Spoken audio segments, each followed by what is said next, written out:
The lust to control other human beings is a story as old as time. There's a very strong drift in the direction of globalization, of the ultimate centralization of control in the hands of unelected officials at supranational organizations. They want all of the resources of the world in their pocket. The bigger picture is that an attempt is underway now to collapse liberal democracy and replace it with global technocracy. This is a coup. They're saying we can control with rules. We don't need currency anymore. It's like an inverted prison. You are supposedly free to roam about, but everything you want to access is behind lock and key. The potential for social control is gigantic and potentially irreversible. They plan to commandeer land, reduce farming, and radically change the food we eat, transform the supply of electricity, and then dictate how we use it, and replace currency with a system of credits. All three strategies are built on the premise of a climate crisis caused by carbon dioxide. I do not think there's a climate crisis, and I base that on all the evidence and the climate data sets that we build to answer questions just like that. The government is very clear that they want a catastrophic story. There is no single science paper that proves conclusively that humans control all or most of the global climate.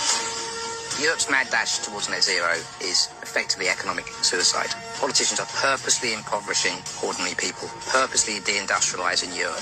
It's just tremendous amount of damage in the name of saving the planet. It does make you ask, what is it we're actually saving if we're paving it over? I think what we're dealing with here is actually a global war on agriculture. When you look at how many farms are selling up, we're walking into food shortages. If I can switch everybody from real food to pharma food, then 100% of the agriculture industry can go through my publicly traded stocks, and I have complete control. This is the biggest public relations scam in the history of the world. But it's far more than that. It's a blueprint. It is the action plan. All life on Earth is going to be radically changed.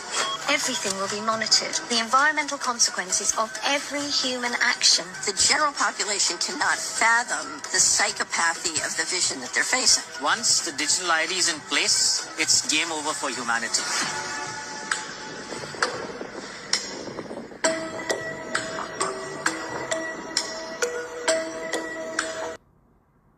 Imagine for a second, within the next 10 years you won't be able to travel freely, as you will be restrained to your 15-minute city, a modern prison. You'll live in Smart Home Pod to save the climate, because owning your own house will no longer be an option. Your every single transaction will be monitored to ensure you are complying with the system and being a good slave. Your social credit score will show how compliant you are, if you are taking all the mandatory jabs, drinking tap water, and if you're not resisting the system. Privacy will no longer exist. Every move you make will be monitored 24/7 with surveillance cameras all around you. The brain chip in your head will allow them to read your mind and install any thought they want, making you a robot. It's not a sci-fi movie script, but the near future they have planned for the world if you have been paying attention. But what if I told you there's a way out, a way that's not for everybody?